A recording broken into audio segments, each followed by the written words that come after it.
Hey there, Captains. It's Reem again with another episode of Thank GAR It's Friday. A very late edition of Thank GAR It's Friday, but it is still Friday. And we have made it through all of the ships, so we are going to go forth and move on to the squadrons. We're just going to do the generic squadrons today, a shorter video, and also I'd like to cover the new ace, and I'm hoping that hopefully by next week there's some rules clarification for that ace, and if not, we will figure it out next week, or at least I'll give my thoughts on it next week. But the generics are interesting to talk about by themselves, so let's go ahead and do that. Starting off, we have what I feel is the most the best generic squadron that the Republic has, and that would be the BTL TAC B Y-Wing Squadron. It comes in at 3 speed, 6 hull, blue black anti squadron, black anti ship, and it is bomber and heavy for only 10 points. So a speed 3 got just enough movement that you can really get in there and be an effective bomber. 6 hull means that you're not easy to be picked off. The black dice, excellent bombing dice. There are some blank sides you have to deal with, but there are plenty of ways to get rerolls within the Republic faction between Navuta B and a Bomber Command Center. And then most importantly, what makes it stand out from a lot of other bombers, I feel like, is this blue-black anti-squad. It is a very strong, it's not a heavy damage, but often doing like packets of 1 to 2 very consistent damage is very good at killing like double brace aces, like chipping away at Lando. Like, it doesn't really matter if you have a squad that throws 5 dice if they're gonna like brace it or make you re-roll everything, or if they have like Gallant Haven around if you're fighting rebels. Sometimes just that guaranteed pinging damage, very good, especially against scatter aces. Very effective at burning those tokens out, and then you can hit them with something heavy. Especially Navuta B or flight controllers as well, getting that extra blue. But Navuta B, you also get like swarm on both your bomber die and your anti-squad. Getting a reroll in here just makes bombers very strong for their cost. Probably one of the most effective bombers throughout all the factions. Definitely a standout reason why I think GAR has some of the best generic squadrons in the game. We're going to jump off to the other bomber that the Republic has to offer currently, and that is the ARC 170's Starfighter Squadron. This is one of my favorite squadrons to actually use on the table, and we'll go over just why it's one of my favorite things here.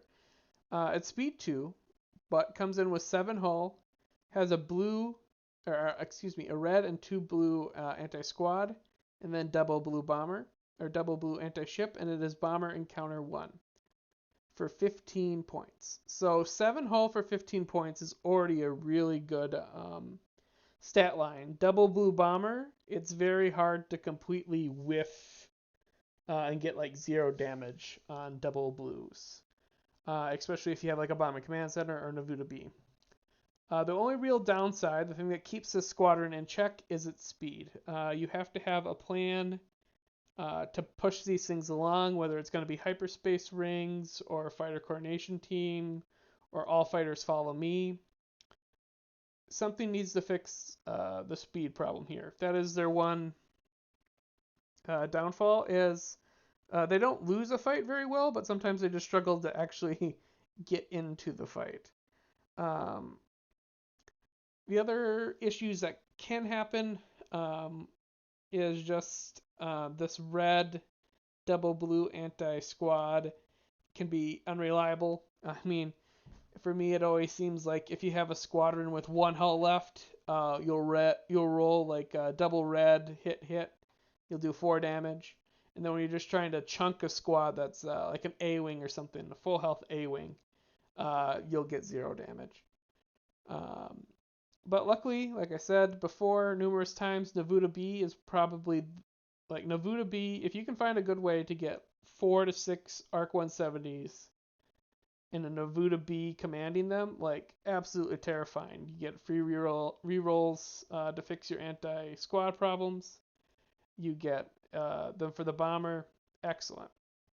And it can't be overlooked that with the 7 hull, this counter 1 can be annoying. It's definitely a good way to like stress tokens if Scatter Ace comes and shoots one of your Arc 170s. Um, get counter, you can, it's like, well, I'm only a 4 health Scatter Ace. Do I just use the Scatter to block 1 or do I take the 1? It can be very good. Just depends on how well your counters are rolling that day because you don't have any native reroll. So excellent squadron. Definitely, especially scary with Plo Koon as a commander because then you're getting 2 blue dice plus a blue accuracy. Just really, really good. Just got to fix that speed option. And I would say I bring a lot of 134 squad lists, primarily a couple aces, which we'll go over in a later video, and a bunch of Y-Wings. And I found just swapping 3 Y-Wings into 2 arcs, if I have a Pelta with like fighter coordination teams or something, it adds just that little bit more weight. You trade 3 Y-Wings for 2 arcs. That gets you 4 bomber dice instead of 3. You got 2 more squads that are heavy. They're super sticky. If you can get them in the fight, it takes a lot of work to get rid of these with the 7 hull, and the counter just makes them annoying. Excellent squadron. Just find a way to fix your speed problem. They'll do wonders for you.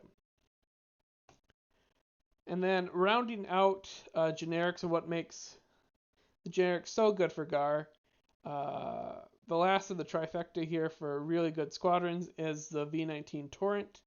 Comes in at 5 hull, 3 speed, a red and double blue anti-squad, and a black anti-ship with escort and swarm titles at 12 points.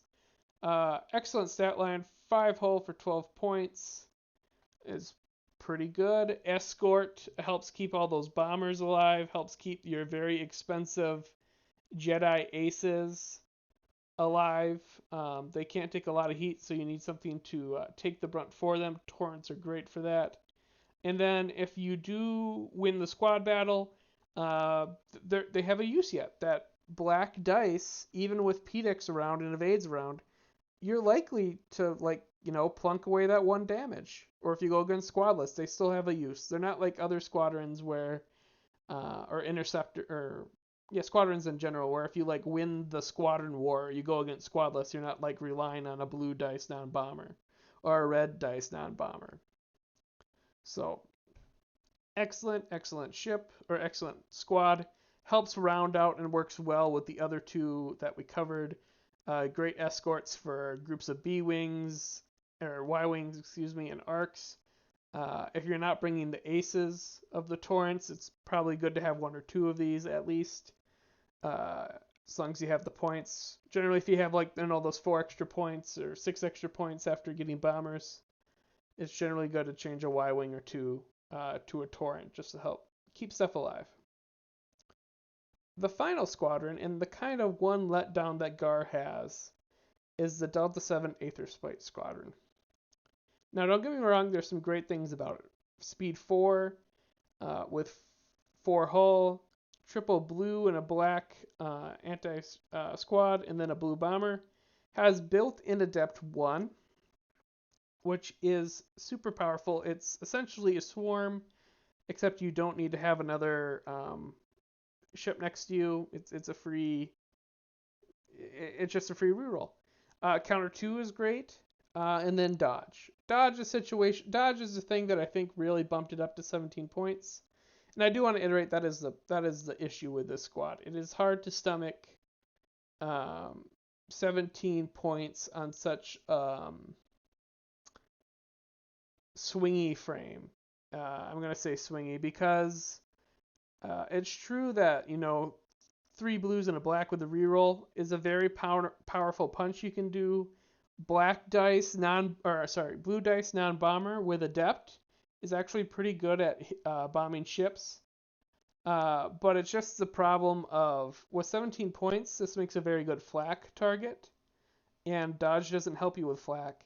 And then there's just numerous squads uh, in all factions, especially if you're going against enemy GAR factions. There's some aces that the dodge 1 can't save you. If they naturally roll like 4 damage, and then you're hoping for like a dodge reroll into on a blue or double red or something, it won't always save you. And like 17 points, that's a lot. Like Shara Bay, that is 4 health scatter ace, I believe is 17 or 16 points. Like you look at some aces that cost less or the same as this squadron, and you begin to wonder just how effective this is.